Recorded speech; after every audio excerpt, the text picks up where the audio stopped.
بسم اللہ الرحمن الرحیم۔ السلام علیکم۔ درباری ٹی وی یوٹیوب چینل پر آپ سب کو خوش آمدید کہتے ہیں۔ آج میں بہت خوش تھا کہ میری پسند کی شادی ہوئی ہے۔ میں نے نابیہ کو ایک شادی کی تقریب میں دیکھا تھا اور پہلی نظر میں ہی میں اس سے محبت کر بیٹھا۔ وہ اس قدر حسین تھی کہ میں نے فوراً اس کے گھر رشتہ بھیج دیا اور آگے سے ہاں ہو گئی، کیونکہ میری اچھی نوکری لگی تھی، ابھی نئی اس وجہ سے لڑکی والوں نے ہاں کر دی۔ 3 مہینے کے طویل انتظار کے بعد آج میرا نابیہ سے نکاح ہو چکا تھا اور وہ رخصت ہو کر میرے گھر میں آ چکی تھی۔ 3 مہینے تک میں اس کی قربت کے خواب دیکھتا رہا۔ یہ 3 مہینے میرے لیے 3 صدیوں کے برابر تھے۔ جب سے میرا اس کے ساتھ رشتہ طے ہوا تھا، میری محبت میں دن بدن اضافہ ہوتا چلا گیا۔ وہ 22 سال کی بے حد حسین لڑکی تھی۔ میری عمر 25 سال تھی اور میں خود بھی بہت خوش عقل تھا۔ آج اس شادی میں سب نے ہمیں دیکھ کر چاند سورج کی جوڑی کا لقب دیا تھا۔ نابیہ میری والدہ کے دور کی رشتہ دار کی بیٹی تھی، اسی لیے میں نے نابیہ کے متعلق زیادہ چھان بین نہیں کروائی کہ اس کا کردار کیسا ہے، وہ کیسی لڑکی ہے۔ میں صرف اس کے حسن پر فریفتہ ہو گیا تھا، اور وہ میری والدہ کی رشتہ دار کی بیٹی تھی تو مجھے ضرورت ہی پیش نہیں آئی چھان بین کی، کیونکہ رشتہ داروں میں ان چیزوں کی ضرورت نہیں پڑتی ہے۔ جیسے ہی میں کمرے میں داخل ہوا تو میں نے دیکھا کہ نابیہ گھونگھٹ نکالے بیٹھی ہوئی تھی۔ تب سے میں یہ منظر دیکھنے کے لیے بے چین تھا۔ میں نے آہستہ آہستہ قدم اس کی طرف بڑھائے اور اس کے سامنے آ کر بیٹھ گیا۔ میں نے محسوس کیا کہ اس کے ہاتھ کانپ رہے تھے، یقیناً وہ گھبراہٹ کا شکار تھی۔ میرے چہرے پر نہ جانے کیوں مسکراہٹ آ گئی تھی۔ شرماتی اور گھبراتی ہوئی دلہن مجھے بہت اچھی لگی تھی۔ میں نے اس کے لرزتے ہوئے ہاتھوں کو اپنے ہاتھوں میں لیا۔ جیسے ہی میں نے اس کے ہاتھوں کو تھام لیا، اس نے فوراً سے اپنے ہاتھ پیچھے کھینچ لیے۔ مجھے اس کی اس حرکت پر بھی ہنسی آ گئی تھی۔ میں سمجھ گیا تھا کہ وہ ایک بہت ہی شرمیلی سی لڑکی ہے۔ مجھے شرمیلی لڑکی اچھی لگتی تھی، شاید اسی لیے مجھے نابیہ اچھی لگی تھی۔ میں نے اسے کہا کہ تمہیں گھبرانے کی کوئی ضرورت نہیں ہے، میں تمہیں بہت پیار سے رکھوں گا، تم میری پہلی اور آخری محبت ہو۔ میں نے اس کا گھونگھٹ پلٹ دیا۔ وہ بے حد حسین لگ رہی تھی، ایسا لگ رہا تھا آسمان سے کوئی پری اتر کر میرے کمرے میں آ گئی ہے۔ میں اپنے آپ کو خوش قسمت سمجھتا رہا تھا۔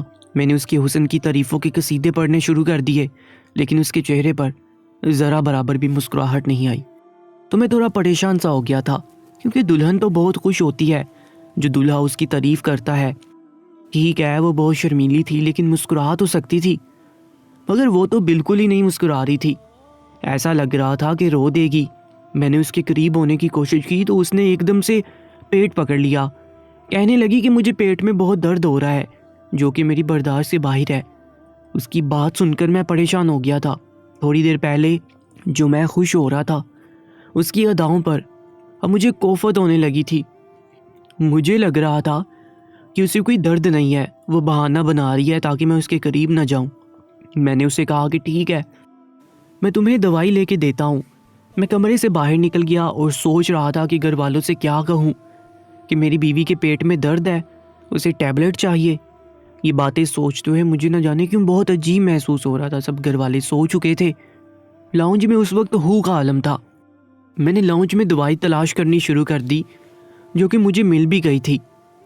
میں دوائی لے کر پلٹنے ہی لگا تھا کہ میرے کزن نے مجھے وہاں پر دیکھ لیا، جو کہ میرے ماموں کا بیٹا تھا۔ اس نے میرے کندھے پر ہاتھ رکھا اور مانی خیز مسکراہٹ اپنے چہرے پر سجا کر پوچھا کہ سب کچھ ٹھیک تو ہے؟ میں نے کہا سب کچھ ٹھیک ہے، میری بیوی کی طبیعت کچھ ٹھیک نہیں ہے، اس وجہ سے میں اس کے لیے دوائی لے کر جا رہا ہوں۔ تو آگے سے میرے کزن نے کہا کہ لڑکیاں تو شادی کی پہلی رات اس قسم کے بہانے کرتی ہی ہیں، خاص کر ایسی لڑکیاں جنہوں نے اپنا شوہر پسند نہیں کیا ہوتا اور ان کی پسند کی شادی نہیں ہوتی، تو وہ بیماری کا بہانہ کر دیتی ہیں۔ یقیناً تمہاری بیوی بھی اسی وجہ سے بیماری کا بہانہ کر رہی ہے، شاید اسے تم میں کوئی دلچسپی نہیں ہے۔ اگر وہ ہی شادی سے خوش ہوتی تو تمہیں اس وقت کمرے سے باہر نہ نکلنا پڑتا۔ میرے کزن کی باتوں نے تو میرے اندر جیسے آگ لگا دی تھی۔ مجھے بہت غصہ آیا تھا، لیکن میں شادی والے گھر کا ماحول خراب نہیں کرنا چاہتی تھی۔ تھوڑی دیر پہلے جو میں سوچ رہا تھا کہ شاید واقعی میری بیوی کو پیٹ میں درد ہوگا، لیکن اب اپنے کزن کی باتیں سن کر مجھے محسوس ہو رہا تھا کہ شاید وہ سچ بول رہا ہے۔ کیا واقعی نابیہ اس شادی سے خوش نہیں ہے؟ اگر وہ خوش نہیں تھی تو پھر اس نے شادی کے لیے حامی کیوں بھری تھی؟ جہاں تک میرے علم میں تھا تو اس کے گھر والوں نے اس کی رضامندی سے یہ رشتہ طے کیا تھا۔ پھر مجھے احساس ہوا کہ میرے کزن نے شیطانی وسوسہ میرے اندر ڈال دیا ہے۔ میاں بیوی کے خلاف لوگ اس طرح کی باتیں کرتے ہیں تاکہ میاں بیوی کا رشتہ خراب ہو جائے۔ مجھے یاد آیا کہ میرے ماموں کا یہ بیٹا جو مجھ سے اس قسم کی عجیب و غریب باتیں کر رہا تھا، اس کو خود شادی کا بہت شوق تھا اور اس کو کوئی لڑکی نہیں مل رہی تھی۔ شاید وہ میری شادی کو دیکھ کر حسد میں مبتلا ہو گیا تھا، اس لیے اس نے اس قسم کی بات کہی تاکہ میری خوشیاں غارت ہو جائیں۔ میں نے ان خیالوں کو جھٹک دیا اور اپنے کمرے کی جانب بڑھا تو دیکھا کہ نابیہ بہت زور سے اپنا پیٹ پکڑ کر بیٹھی ہے اور اس کی آنکھوں سے آنسو جاری ہیں۔ میں فوراً اس کے پاس گیا اور اسے دوا اور پانی دیا۔ میں نے اسے کہا کہ وہ تھوڑا آرام کر لے، جیسی بھی تھی وہ میری بیوی تھی اور اس کا خیال رکھنا میری ذمہ داری تھی۔ آدھا گھنٹہ میں نے اس کے پیٹ درد کم ہونے کا انتظار کیا۔ اس دوران میں اس سے بات کرنا چاہتا تھا لیکن وہ بالکل بھی بات کرنے کے موڈ میں نہیں تھی۔ ایسا محسوس ہو رہا تھا کہ اس کو شدید تکلیف ہے اور وہ کچھ سننا نہیں چاہتی اور بولنا بھی نہیں چاہتی۔ مایوس ہو کر میں نے موبائل پر گیم کھیلنا شروع کر دیا۔ کافی دیر تک میں گیم کھیلتا رہا، پھر موبائل سے سر اٹھا کر دیکھا تو نابیہ سو چکی تھی۔ مجھے بہت زیادہ مایوسی ہوئی تھی۔ اس رات کے لیے تو میں نے بہت زیادہ سپنے سجائے تھے کہ مجھے میری محبت واپس مل جائے گی اور ہم ایک خوشگوار زندگی کا آغاز کریں گے، خوب ساری باتیں کریں گے، ایک دوسرے سے محبت کا اظہار کریں گے۔ لیکن میں نے تو کھل کر اپنی محبت کا اظہار تک نہ کیا تھا اس سے، اور وہ سو گئی۔ مجھے نیند نہیں آ رہی تھی۔ میری محبت اتنی حسین لڑکی جو کہ میری بیوی تھی میرے سامنے تھی، میں کیسے سو سکتا تھا؟ میں نے اس کے شانے ہلا کر اسے جگانا چاہا تو وہ آدھی نیند میں تھی۔ اس نے صرف اتنا کہا کہ اسے بہت درد ہو رہا ہے، اسے سونا ہے۔ مایوس ہو کر میں بھی سو گیا، اور کیا کرتا؟ صبح جب وہ اٹھی تو نارمل تھی، میں بھی نارمل تھا۔ شادی کی پہلی رات اس طرح سے گزرنے کا افسوس تو مجھے بہت تھا، لیکن میں نے کہا ٹھیک ہے، بیچاری کی طبیعت ٹھیک نہیں تھی تو کوئی بات نہیں۔ صبح مجھے وہ ٹھیک لگی تو میں نے اسے اپنی محبت کا کھل کر اظہار کیا، اسے بتایا کہ میں کیسے پہلی نظر میں اس کا دیوانہ ہو گیا تھا اور اسی وقت اسے شادی کا فیصلہ کر لیا۔ میری باتیں سن کر وہ خوش ہو گئی اور حشاش بشاش لگ رہی تھی، مسکرا رہی تھی، شرما رہی تھی۔ اس کا یہ رویہ دیکھ کر مجھے بہت خوشی ہوئی اور مجھے سمجھ آ گیا تھا کہ رات میں واقعی ہی اس کی طبیعت ٹھیک نہیں تھی۔ لیکن جیسے ہی میں اس کے قریب ہونے لگا تو اس نے پھر سے اپنا پیٹ پکڑ لیا، کہا کہ مجھے درد شروع ہو چکا ہے۔ اس کی یہ بات سن کر مجھے عجیب سا محسوس ہوا تھا۔ ابھی تھوڑی دیر پہلے تو وہ بالکل ٹھیک تھی، اسے اچانک سے کیسے درد شروع ہو سکتا تھا؟ میں اسے ڈاکٹر کے پاس بھی لے کر نہیں جا سکتا تھا۔ لوگ کیا سوچیں گے کہ شادی کے پہلے دن ہی بیوی کو ڈاکٹر کے پاس کیوں لے کر آیا ہے؟ ہمارے یہاں اس قسم کی باتوں کو بہت معیوب سمجھا جاتا تھا کہ شادی کی پہلی صبح ہی بیوی کو کسی حکیم یا ڈاکٹر کے پاس لے کر جایا جائے۔ ان باتوں کو لوگ غلط رنگ دے دیتے تھے۔ میں جانتا تھا اس کو تکلیف ہے، لیکن اگر میں اس کو لے کر گیا ڈاکٹر کے پاس تو لوگ چہ مگوئیاں کرنا شروع کر دیں گے۔ ایک تو میرے خاندان کا ماحول ایسا تھا، لوگ حسد میں مبتلا تھے، میرے اپنے رشتہ دار حسد میں مبتلا تھے۔ میں نے شادی پر بہت پیسہ لگایا تھا اور بہت دھوم دھام سے شادی کی تھی۔ ہم لوگ اتنے کوئی زیادہ امیر نہیں تھے، لیکن اپنی حیثیت کے مطابق زیادہ خرچہ کیا تھا۔ خاندان کے باقی لوگ اتنا خرچہ نہیں کرتے تھے، کنجوسی کرتے تھے۔ ہمارے گرد حاسدین کا حالہ تھا۔ ایسی صورت میں اگر شادی کی پہلی صبح ہی ڈاکٹر کے پاس لے کے جاتا یا ڈاکٹر کو گھر لے کے آتا تو معاملہ کہاں سے کہاں پہنچ سکتا تھا۔ مجھے اندازہ تھا۔ میں نے اسے کہا کہ تم آرام کرو۔ میں نے کمرے کی لائٹ آف کر دی، باہر چلا آیا۔ یہ سب میرے گھر والے اور رشتہ دار جو شادی کے سلسلے میں میرے گھر میں ابھی تک تھے، میری اتری ہوئی شکل کو دیکھ کر بہت کچھ اندازہ لگا رہے تھے۔ انہوں نے مجھ سے کچھ نہیں کہا، لیکن ان کی نظریں مجھ سے بہت کچھ کہہ رہی تھی۔ میں اپنی اداسی اور اپنی مایوسی کو دور کرنے کی بہت کوشش کر رہا تھا، اوپر سے بہت اداکاری کر رہا تھا کہ میں خوش ہوں، لیکن میرے دل کا حال شاید میری آنکھوں سے عیاں تھا۔ تھوڑی دیر بعد میں واپس آیا تو دیکھا کہ میری بیوی بستر پر موجود نہیں ہے۔ واش روم سے پانی گرنے کی آواز آ رہی تھی، شاید وہ نہا رہی تھی۔ لیکن جب میری نظر بیڈ کی چادر پر گئی تو میرے آسان خطا ہو گئے۔ ایسا منظر میں سوچ بھی نہیں سکتا تھا۔ سفید رنگ کی چادر جس پر لال رنگ کے دبے لگے ہوئے تھے مجھے کچھ اور ہی کہانی سنا رہا تھا۔ یہ سب کیا ہو رہا تھا مجھے معلوم نہیں تھا۔ تھوڑی دیر بعد میری بیوی واش روم سے نہا کر نکلی تو میرا غصے سے برا حال تھا۔ میں نے اس سے ان ڈبوں کے متعلق سوال کیا۔ وہ پریشان ہو گئی، ایسا محسوس ہو رہا تھا کہ اس نے خود یہ ڈبے نوٹس نہیں کیے، اور نہانے چلی گئی۔ وہ ہکا بکا ہو کر چادر کو دیکھنے لگی اور میرا غصے سے برا حال تھا۔ میں نے اس سے بہت سوال کیا لیکن اس نے مجھے کوئی جواب نہیں دیا۔ تو میں نے کہا کہ مجھے جلدی جواب چاہیے، یہ سب کیا ہے، ورنہ میں تمہیں ابھی اسی وقت طلاق دے دوں گا۔ میری یہ دھمکی سن کر تو وہ اور زیادہ پریشان ہوگی اور میرے قریب آ کر میرے لبوں پر ہاتھ رکھ لیا، مجھ سے منت کرنے لگی کہ میں اسے طلاق نہ دوں۔ میں نے کہا تو پھر مجھے بتاؤ کہ ان ڈبوں کی وجہ کیا ہے۔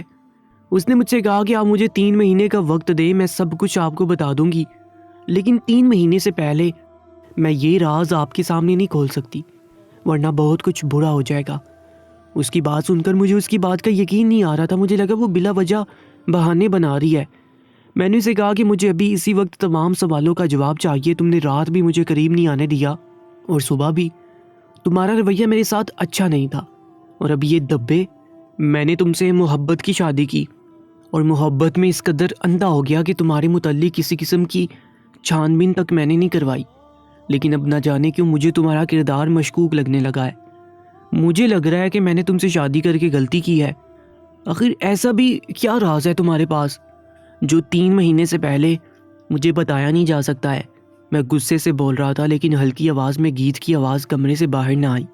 اگر آواز کمرے سے باہر چلی جاتی ہے تو اس میں میری ہی بدنامی ہوگی اور حاسدین خوش ہو جائیں گے کہ میری شادی کی شروعات ہی خراب ہو گئی ہے۔ میرے حالات جیسے بھی تھے لیکن میں اپنے حاسدین کو خوش نہیں کرنا چاہتا تھا۔ میں ان لوگوں میں سے تھا جو اپنا راز دوسروں کو مر کر بھی نہیں بتاتا ہے، خاص کر ان کو جو ہماری خوشیوں کے دشمن ہیں۔ میرے غصے کو دیکھ کر انابیہ کافی پریشان ہوگی اور دیکھتے ہی دیکھتے وہ رونے لگی۔ کتار در کتار آنسو اس کی آنکھوں سے بہہ رہے تھے۔ اسے روتا دیکھ کر میرے دل کو جھٹکا سا لگا۔ جو بھی تھا آخر وہ میری محبت تھی، اسے روتا دیکھ کر میں بھلا کیسے سکون میں رہ سکتا تھا۔ میں نے اسے رونا بند کرنے کو کہا اور بیڈ پر بٹھایا۔ کمرے کا دروازہ نیم کھلا تھا اور اس بات سے ہم دونوں ہی انجان تھے۔ میں نے جب بیوی کو بیڈ پر بٹھایا تو وہ روتے ہوئے میرے سامنے ہاتھ جوڑ کر رونے لگی، منتیں کرنے لگی کہ پلیز یہ بات کسی کو مت بتانا، میرا یہ راز راز ہی رکھنا، میری عزت اب تمہارے ہاتھ میں ہے، پلیز میری بات کو سمجھو، کوئی بھی غلط قدم اٹھا کر اپنی اور میری زندگی برباد مت کرنا۔ وہ انہی باتوں سے صورتحال کو مزید پیچیدہ کر رہی تھی کہ تبھی مجھے اپنے عقب سے ایک آواز آئی جسے سن کر میں سٹ پٹا کر پیچھے مڑا۔ میری بیوی بھی بکھلا کر پیچھے سامنے دیکھنے لگی۔ اس نے جلدی سے اپنا چہرہ آنسو سے صاف کیا۔ دروازے کے بیچوں بیچ میرا وہی کزن کھڑا تھا اور مشکوک نظروں سے ہم دونوں کو دیکھ رہا تھا۔ تبھی وہ غصے سے آگے بڑھا، بولا کہ کیا ہوا ہے نابیہ، تم کیوں رو رہی ہو؟ کیا راشد نے تمہیں کچھ کہا ہے؟ تم مجھے بتاؤ، میں ابھی کے ابھی جا کر سب کو بتاتا ہوں۔ اپنے کزن کا یہ لہجہ دیکھ کر میں بکھلا کر اس کو دیکھنے لگا۔ میری بیوی یکٹک مجھے دیکھنے لگی، نظریں جھکا گئی۔ میں نے فوراً بات سنبھالتے ہوئے کہا کہ ایسی کوئی بات نہیں ہے، دراصل تمہاری بھابھی کو اپنے گھر والے یاد آ رہے تھے اس لیے رو رہی تھی، مگر میں نے سمجھا دیا ہے، اب وہ ٹھیک ہے۔ مجھے اس پل اپنے کزن پر شدید غصہ آیا تھا۔ آخر وہ ہوتا کون ہے میری بیوی سے اتنی اپنائیت سے بات کرنے والا؟ ایسا لگ رہا تھا جیسے وہ میری بیوی سے پہلی بار نہ مل رہا ہو، اور میری بیوی جو اس سے بات کر کے ایسے کھل اٹھی تھی گویا اسے مجھ سے کوئی خوف ہی نہیں آ رہا تھا۔ میں بمشکل ضبط کر کے رہ گیا۔ میرا جی ولیمے کی رسم سے اچاٹ ہو چکا تھا۔ میرا وہ کزن نہ جانے کیوں کچھ عجیب سا لگنے لگا تھا۔ وہ بار بار میری بیوی کو بہانے بہانے سے دیکھتا اور میری بیوی بھی اس کے ہنسی مذاق پر بھرپور مذاق میں جواب دے رہی تھی، مگر اس کے باوجود بمشکل میں مسکراتا رہا۔ مجھے خاندان والوں میں باتیں نہیں بنوانی تھی۔ شادی کے فنکشن ختم ہونے کے بعد سبھی رشتہ دار گھر جا رہے تھے۔ نابیہ سب سے مل کر کمرے میں جا چکی تھی۔ تبھی میری خالہ جو کہ معذور تھی، انہوں نے نابیہ کو باہر بلوانے کا کہا۔ میں بطور شوہر خود ہی لینے کے لیے جب اپنے کمرے میں گیا تو آدھ کھلے دروازے سے وہ منظر دیکھ کر میرے قدم وہیں منجمد ہو گئے۔ میرے کمرے میں میرا چھوٹا بھائی کھڑا تھا جو میری بیوی کے بالوں میں ہاتھ پھیر رہا تھا۔ میں سکتے کی کیفیت میں چلا گیا۔ میری محبت، میری بیوی میرے بھائی کے ساتھ اتنے قریب کھڑی تھی۔ تبھی میرا عکس آئینے میں دیکھ کر میرا بھائی سیدھا ہوا، بولا کہ آئیں بھائی، دراصل بھابھی کے بالوں میں سیفٹی پن پھنس گئی تھی، بس وہی نکالنے میں ان کی ہیلپ کر رہا تھا۔ وہ ہڑبڑا گیا تھا، یہ صاف ظاہر تھا۔ میرے ذہن کو کئی سوچوں نے شکنجے میں لیا۔ میرا دل چاہا میں چیخ چیخ کر رونا شروع کر دوں۔ میری بیوی میرے علاوہ ہر ایک سے ہنسی خوشی سے بات کر رہی تھی، آخر مجھ میں کیا کمی تھی؟